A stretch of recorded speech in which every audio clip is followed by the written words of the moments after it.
নমস্কার বন্ধুরা, আপনারা দেখছেন পিবি নিউজ পয়েন্ট। এই মুহূর্তে গুরুত্বপূর্ণ আপডেট পুনর্নির্বাচন ফয়তা। তো বন্ধুরা, নতুন হয়ে অবশ্যই চ্যানেলটিকে সাবস্ক্রাইব করে ঘন্টি চুনকে বাজিয়ে পাশে থাকবেন। তো ফয়তা নতুন করে ভোট সিদ্ধান্ত কমিশনে বাতি গোটা বিধানসভা ভোট গ্রহণ সমেত 293 আসনে ভোট গণনা রাজ্যে। দ্বিতীয় দফায় ভোটে আগে থেকে সংবাদের শিরোনাম দক্ষিণ 24 পরগনা ফয়তা। ভোটের দিন এই ফয়তাতে ইভিএমের কারচুপির অভিযোগ হতে একই সঙ্গে পুনর্নির্বাচন চেয়ে আবেদনও যায় কমিশনের কাছে। বাদিক থেকে সুব্রত গুপ্ত, জাহাঙ্গীর খান এবং অজয় শর্মা। ফাইচিত্র নির্বাচন কমিশন সাপোরে ব্যর্থতার ডাকে আগে দিয়ে দক্ষিণ 24 পরগনা ফয়তাতে শেষ পর্যন্ত গোটা বিধানসভা কেন্দ্রে ভোট বাতিল করে নতুন করে ভোট গ্রহণের সিদ্ধান্ত ঘোষণা করতে হলো কমিশনকে। এমন পরিস্থিতি সাম্প্রতিক অতীতে অন্তত পশ্চিমবঙ্গে ঘটেছে বলে কেউ মনে করতে পারছে না। আগামী 21শে মে ফয়তায় 285 ভোট কেন্দ্রে আবার ভোট গ্রহণ হবে, আর ভোট গ্রহণ হবে আগামী 24শে মে। এর ফলে সোমবার ফয়তাবাদে রাজ্যে 293 আসনে ভোট গণনা হবে। শনিবার রাতে কমিশনের বিজ্ঞপ্তি দিয়ে ফয়তা বিধানসভায় ভোট গ্রহণের বিষয়টি জানিয়েছিল। কমিশনের 29শে এপ্রিল বুধবার ফয়তা বিধানসভা কেন্দ্রে যে ভোট গ্রহণ হয়েছে তা পুরোটাই বাতিল করেছে। কমিশনের বিজ্ঞপ্তি অনুসারে ফয়তায় বহু ভোট কেন্দ্রে গুরুতর নির্বাচনী অপরাধ এবং গণতান্ত্রিক প্রক্রিয়া ভঙ্গের অভিযোগ উঠেছে। সেই কারণে গোটা বিধানসভা কেন্দ্রে গত বুধবারে ভোট গ্রহণ বাতিল করা হয়েছে। দ্বিতীয় দফায় ভোটের আগে থেকে সংবাদের শিরোনাম দক্ষিণ 24 পরগনা ফয়তা। ডায়মন্ড হারবার পুলিশ জেলায় পুলিশ পর্যবেক্ষণ অজয় পাল শর্মা বনাম ফয়তা তৃণমূল প্রার্থী জাহাঙ্গীর খানের মধ্যে ঠান্ডা লড়াই শুরু হয়। ভোটের দিন ওই ফয়তাতে ইভিএমের কারচুপির অভিযোগ হতে একই সঙ্গে পুনর্নির্বাচন চেয়ে আবেদনও যায় কমিশনের কাছে।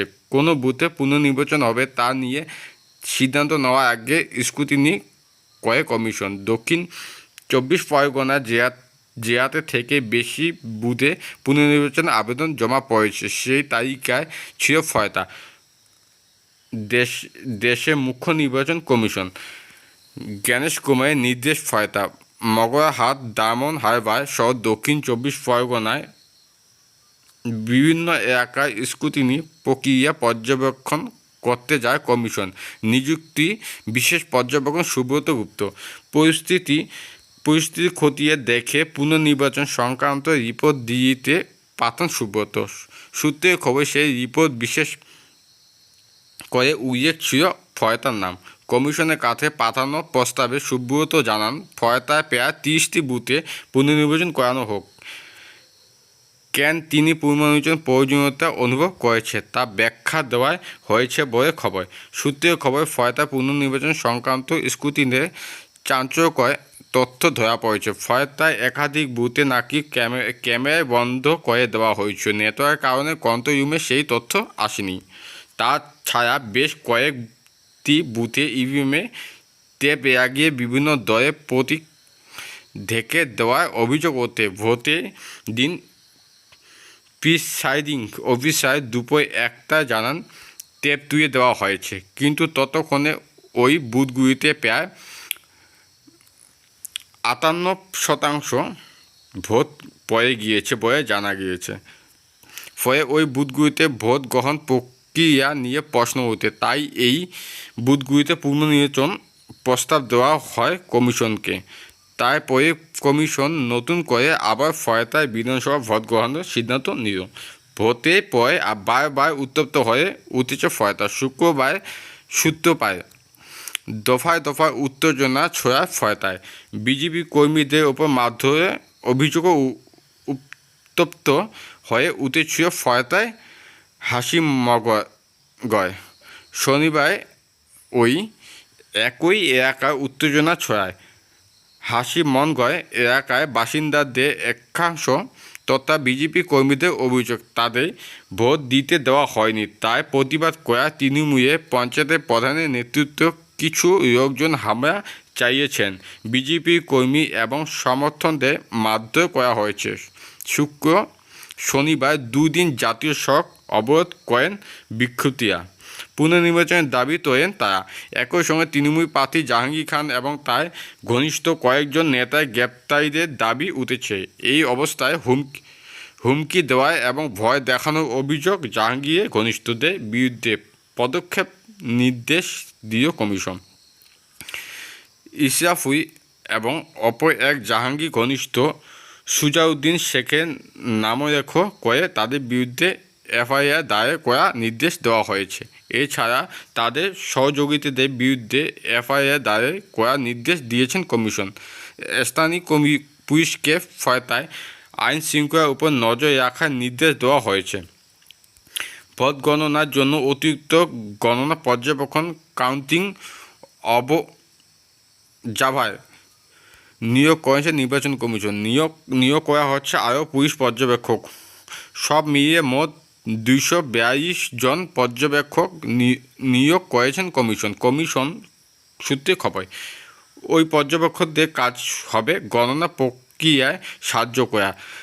তাছাড়া গণনা কেন্দ্রের নিরাপত্তা এবং আইন শৃঙ্খলা পর্যবেক্ষণের জন্য পুলিশ পর্যবেক্ষকদের নিয়োগ করা হচ্ছে।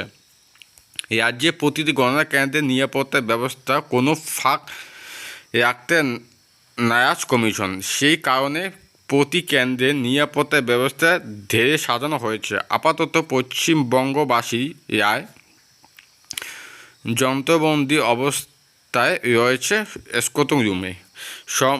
সোমবার সেই স্কোটিং রুম থেকে ইভিএম ভিভিপ্যাট নিয়ে আসা হবে গণনা কেন্দ্রে। তারপরে ওই ইভিএমে কন্ট্রোল ইউনিটে সি এবং ট্যাগ ঠিক আছে কি না তা পরীক্ষা করা হবে। তারপরে প্রার্থী বা তার এজেন্টদের সামনে গণনা টেবিলে তা খোলা হবে। সাধারণত একটি গণনা কেন্দ্রে 14টি টেবিল থাকে। প্রত্যেকবার 14টি টেবিলে গণনা সম্পূর্ণ হয়ে 1 রাউন্ড হয়। গণনা চলে কয়েক রাউন্ড ধরে, কোথাও আবার 20 রাউন্ডের বেশি গণনা হয়। প্রত্যেক গণনা কেন্দ্রে ত্রিস্তরীয় নিরাপত্তা বয়ে ঢাকা থাকবে।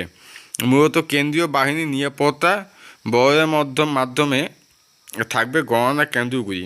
নিরাপত্তার দায়িত্ব থাকছে রাজ্য পুলিশও। গণনার দিন কেন্দ্রগুলিতে ত্রিস্তরীয় নিরাপত্তা ব্যবস্থা থাকবে। গণনা কেন্দ্রের নিরাপত্তার জন্য 200 কোম্পানি কেন্দ্রীয় বাহিনী নিয়োগ করেছেন কমিশন। প্রয়োজনে সেই সংখ্যা আরও বাড়তে পারে। কমিশন সূত্রে জানা গিয়েছে প্রতিটি স্কোটিং রুমে পাহারা দেওয়ার জন্য ন্যূনতম 24 জন কেন্দ্রীয় বাহিনীর জন্য মোতায়েন করা হয়েছে। কমিশন জানিয়ে দিয়েছে বৈধ আইডি কার্ড ছাড়া গণনা কেন্দ্রে প্রবেশ করতে পারবে না কেউই। ওই আইডি কার্ডে এবার বিশেষ ব্যবস্থা করেছেন কমিশন। প্রতিটি কার্ডে থাকছে কিউআর কোড। গণনা কক্ষে ঢোকার মুখে ওই কিউআর কোড স্ক্যান করে প্রত্যেকের ভিতর ঢুকতে হবে। তবে তার আগে প্রত্যেকের আইডি কার্ড আরও 2 বার পরীক্ষা করবেন নিরাপত্তার দায়িত্ব থাকা কর্মীরা। গণনার সময় গণনা কক্ষে শুধু থাকতে পারবেন রিটার্নিং অফিসার, সরকারি returning officer, counting staff, technical staff, counting supervisor, কমিশনে অনুমতি ব্যক্তি ও অবজারভার দায়িত্বপ্রাপ্ত সরকারি কর্মী, প্রার্থী বা তাদের এজেন্ট। সোমবার যন্ত্রবন্দি মানুষের রায় গণনার কাজ শুরু হবে সকাল 8টা থেকে। কখনো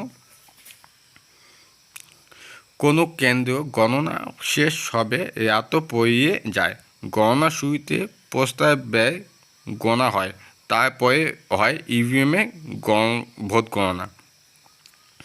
কোথাও পোস্টার ব্যয় না থাকে সেখানে ইভিএমে গণনা হবে।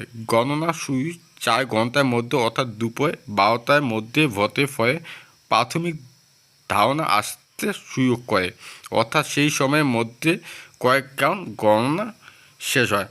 তো বন্ধুরা, এরকম নিত্য নতুন ভিডিও পেতে অবশ্যই পেজটিকে সাবস্ক্রাইব করে ঘন্টি চিহ্নটি বাজিয়ে পাশে থাকবে।